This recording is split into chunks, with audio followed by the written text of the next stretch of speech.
as we are about to get on the off-season highway, we do take one look back in the rearview mirror and Pete Prisco's Power Rankings, the final edition on CBSSports.com. Kansas City at the top, and then you see the Bears at the bottom there. By the way, to the surprise of no one, the AFC heavily favored in Prisco's top five. Tommy Tran alongside Brady Quinn, and we've also got Pete Prisco, who, by the way, Pete, we just spent all this time team building in Phoenix and Glendale last week. Can you not be bothered to come in studio to talk about your power rankings? Nope, I got home at 9 o'clock last night. I wasn't coming in today, so I can do it here like everybody else does. How's that? He's already as salty as can be. I guess it wasn't a great ending, even though you and I both had the Chiefs winning it. I mean, what's the saltiness for? Because you know what, Brady, you come in all cheery and happy, and I got to bring levity to it. Got to bring you down just a little bit, okay? I thought You're I the was happy going to see guy. you. I'm the salty guy. I thought I was going to see you today in studio. These are your power rankings. You know what? You could have seen me if you would have stayed a couple extra days at the Super Bowl, but you went home on Friday. Oh, I thought I had a birthday. Had a birthday to celebrate. By the way, you did miss Prisco wearing an ASU hockey sweater throughout the entire show with us. That's We'll have cute. to go back. All right, let's get to those power ranks. Again, each time and topic we have, we're going to go to Pete first, and then Brady, you're going to follow up with whatever questions you may have. The champs are number one, of course, Pete Prisco. Pretty easy for them to put at number one for you? Oh, no question about it. And they're going to be there for a while. I mean, this is a team that is built for the long haul. Why? Quarterback. If you get that guy, sustainable success will come to your franchise, and they have it. And they're winning titles, and that's the best thing about it. You know, we've seen teams stay around and maybe not win titles, but this team has stayed around and will stay around because of their quarterback, Patrick Mahomes. He's the best in the NFL. He showed it again on Sunday night, even though he didn't put up gaudy numbers, 3 touchdown passes, but bad leg, made the big run late in the game. The Chiefs will be the number one team going into next season as well. There's no disputes with this. And I think the one thing about the Chiefs that gives them sustainability is the fact that they've got Mahomes under contract for 9 more years. They've got Kelce under contract for 3 more years. They've got a rookie class that was out of this world. I mean, no team had more snaps played by rookies this year than the Kansas City Chiefs, and it's still equated to a Super Bowl. So they are built for the long haul. I think the only question and concern you may have if you're a Chiefs fan is, how long is Andy Reid willing to do it, right? He seems to be the brains, obviously, of the operations. You saw this schematic advantage throughout the course of the game and touchdown passes to Kadarius Toney as well as Sky Moore that the Eagles never adjusted to. So that's the sort of brilliance that you get from the coaching staff headed by Andy Reid. And if he moves on, who would step in his place to take over? Who is the MVP, the best quarterback in the league right now in Patrick Mahomes? But, you know, looking at this list, I don't have an issue with his top 4 teams. I think the way you went about ranking them, Pete, rightfully so.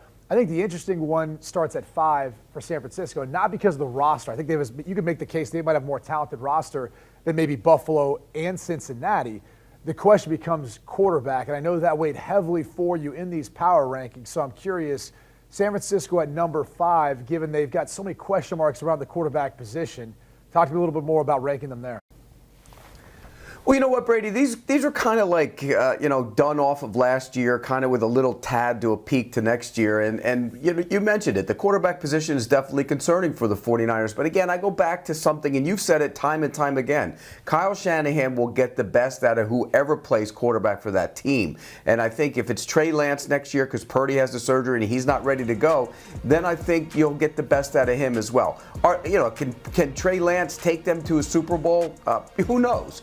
But the way Kyle Shanahan calls plays, the way they have all that talent on that roster, I think he's more than capable of getting that team back to being another chance to win a Super Bowl. So, yeah, look, I have the same questions you have about Trey Lance, but I put a lot of faith in Kyle Shanahan. By the way, Brady and I had Trey Lance on our HQ set in Phoenix. Brady, what did you think? Obviously, we only spent a few minutes with him, but you know what it is like to come back from an ankle injury. What takeaways did you have from our conversation with him? Yeah, I think the tough thing for him is just, grabbing control of that locker room right now, because you saw what Jimmy Garoppolo was able to do during his time there. You saw what Brock Purdy was able to do during his time there. And even though we kind of all assume that whatever quarterback sits in a Kyle Shanahan system is going to succeed, because that's been the history of it, there's no givens. And I think not only does he have to win over that locker room, but he's got to showcase that not only is he going to be able to play to the level of Jimmy Garoppolo and Brock Purdy, but he can bring that dual threat ability that he has in taking off running and being able to add that element to this offense that they don't have with Jimmy Garoppolo and they don't really have with Brock Purdy, at least to the degree of Trey Lance. So he just needs to get back healthy, and get control and show everyone in that locker room that he is the leader, there's a reason why they gave up so much to trade up to get him. Let's now move on to the team that the 49ers beat 2 years in a row. That would be the Cowboys. And Dallas comes at 6, Pete. Why did you have the Cowboys there at 6 with the change at offensive coordinator? And also, of course, ahead of the Jags here. Maybe people looking at the Jags at 7, questioning why you have Jacksonville so high. Yeah, look, I'll talk about the Cowboys first. And a lot of people are going to say, oh, well, they lost their offensive coordinator. I don't necessarily think that's a bad thing, by the way. I really don't. I think their offense was kind of stale. I think, Mike McCarthy taking over play calling, I think that will help the offense. I didn't like the way they played with Kellen Moore. And you look across the board, they had a ton of injuries on their offensive line last year. They played through them. I think, when you look at what they have up front, they're still going to be a dominant group. And then you go to the other side of the ball. They have talent on that defense. They do need to get a little bit, better in terms of what they do in the secondary. But I think all in all, the talent is still there. One thing they do need to do, get more help for CeeDee Lamb. I mean, they need to get a big play receiver somewhere, whether it's in free agency or the draft, because I think they took him away in some situations and he needs help. Here's what I don't understand. Didn't Jacksonville beat Dallas during the course of the regular season? And look, I realized that Philly was the best team in the NFC, so obviously Dallas wasn't winning their division. The Jags did win the division. I know their regular season record isn't as good, but they beat them in head-to-head, Pete. And on top of that, if you're picking between Trevor Lawrence and Dak Prescott, it's an easy decision for me. It's Trevor Lawrence all day. So I think these two teams should be switched. I'm not sure exactly what you're doing here with the rankings. Well, you would have put them up. If I would have put them up higher, you would have called me a homer and the mayor of Jacksonville and any other name you could have put in there. So I put the Cowboys ahead of them just to avoid hearing that from you today, Brady. No, I would have been fine with them sitting at 6. Any higher than that, then yes, you probably would have gotten the mayor of Jacksonville tag, homer, etc. Well, look, I think Jacksonville's going to be a really good team. And by the way, we have a lot of moves and draft picks and everything else to make before we actually stack them for next year. Go through training camp, who's going to be a quarterback here, there, everywhere. I think you're on to something, though, because I do think that's a really good team. But I think Dallas can be a really good team as well. I think, look, they're interchangeable. Dallas had more wins, which is why I put them ahead of them. All right, Peter, what about the Giants cracking the top 10 here? When you're taking a look at what they have to do with Daniel Jones and Saquon Barkley there, what's your evaluation of the Giants? Well, I think they're going to sign Daniel Jones, and I think they'll tag Saquon Barkley. I think they'll both be back next year. I think that's, look, if Daniel Jones hit the market, is he going to get the same amount of money he's going to get from the Giants? Probably not. So I think they'll find a way to keep Daniel Jones. It's a good opportunity for him and a good system with Brian Dable, so I think he stays. And then you'll tag, Saquon Barkley, because that's what you do with running backs. You tag him, run him into the ground again, and then, if he doesn't like the contract next year, you tag him again. So I definitely think they'll both be back. And more than that, I like where they're headed with their young players. We talk about their offensive line. I think Evan Neal will be much better at right tackle. I think the left tackle's a star in Andrew Thomas, and they had questions about him a couple years ago. You go to the defensive side of the ball. I mean, Thibodeau and that defensive line can get after it. So I think there's good young talent on that team, and I do think they'll keep Daniel Jones and Saquon Barkley. So this is another one. When I kind of look at the season as a whole, it was a tremendous season for Brian Dable. He built the foundation of his culture, ends up winning Coach of the Year, rightfully so. You got to give them a lot of credit. I thought their defense improved as much as probably maybe any unit that you're looking at in the NFL. The questions for me still stands around Daniel Jones. And it's not a knock on him. It's just the fact that he wasn't asked to do that much within the system. And I think when you're comparing him to a team you have below them in the Baltimore Ravens, you mentioned a moment ago you put Dallas ahead of Jacksonville purely because of their record. Well, Baltimore won 10 games. New York only won 9. And so they kind of got that working against them, at least in the course of the regular season. And I think with Lamar Jackson, maybe there's a little bit more of a run, too, towards the end of the season. How are you factoring in Baltimore being behind the Giants? And I know we're looking at both situations saying we think Jones is going to be there. I think Lamar Jackson is going to be there. At the end of the day, I mean, Baltimore's been nothing but a playoff team when Lamar Jackson's a starting quarterback. I'm a bit surprised you leapfrogged the Giants ahead of them. Again, Baltimore won more games, but they didn't necessarily win more games because they won a playoff game and they didn't. I mean, that's the difference. They went on the road and beat a Vikings playing. Team. Yeah, well, they didn't win it. I mean, and by the way, I don't think they've won many playoff games in recent years, have they? I mean, that's well. How many of the Giants won in recent years if you're using that math? Well, they won one this year. Okay, there's one. So there's one. Yeah, with their starting quarterback. Baltimore did have their starting quarterback.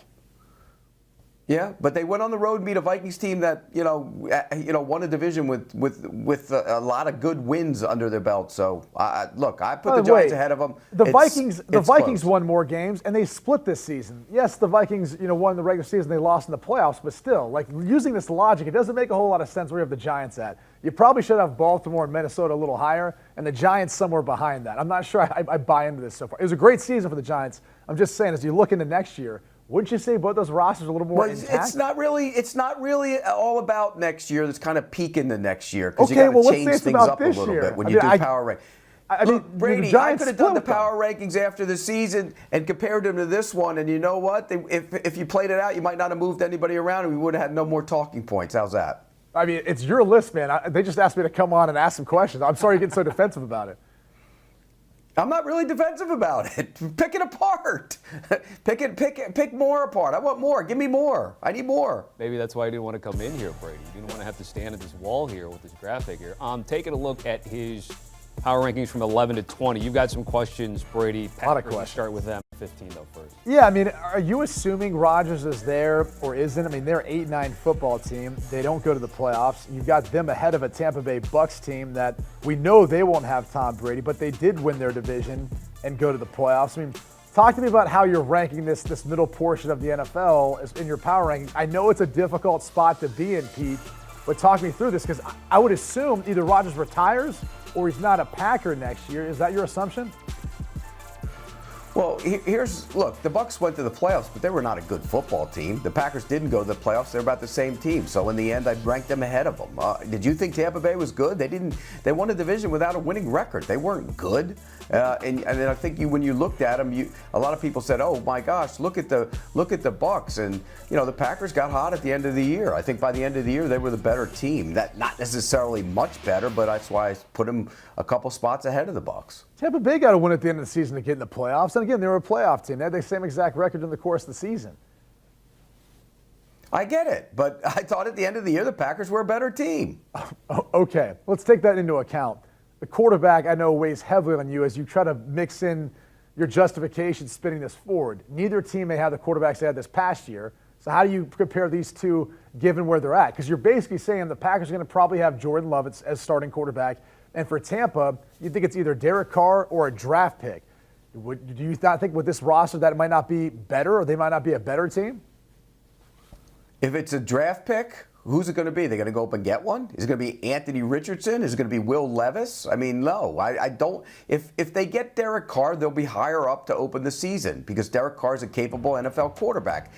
If they don't, then they got to draft a guy. They got big problems. If they play Kyle Trask, they got huge problems. So, no, right now, the Bucs do not have a good quarterback situation. Would you rather have Jordan Love or Kyle Trask, Brady? Well, that's not the reality of the situation because they're going to add one either in free agency when Derek Carr becomes a free agent, or would you have Jordan Love or Anthony Richardson? Or potentially Jimmy Garoppolo, which you didn't seem to mention his name either. And I think you're also, if you look at the divisions, isn't it much easier to win the NFC South than it is the NFC North? Correct, it is. Although, look, the Lions, they're coming. Where are the Bears and what are the Vikings? We don't know about the Vikings. Is that a great team? I think it was a playoff team. They won 13 games this past year. It's pretty tough to do. Yeah. I mean, look, they won a lot of games. You can't take that away from them. But did anybody ever think the Vikings were a good football team this year? I did. When you win 13 games in the NFL, I thought they were a good football team. I think a lot of people who watched them win a lot of those games thought they were a good football team. Remember, we kept hearing the F word, the fraud word, and it kind of played out that way, didn't it? No, we didn't hear it. You were saying it. That was you. And Pete, Mr. Outcome-based. That out is at the end. I wasn't the only one. Good bet, bad bet, outcome-based, Pete Prisco. Pete certainly appreciated. Brady certainly appreciated. Again, check out that entire list of Prisco's final power rankings from 2022 on CBSSports.com. Let's just round it out with 21 through 30. Again, we're taking also Texans and Bears at the bottom. Pete does love Houston's situation with DeMeco Ryans with the draft capital and salary cap situation that they have ahead of them over Chicago. If you have questions like Brady, make sure to @Pete Prisco on Twitter.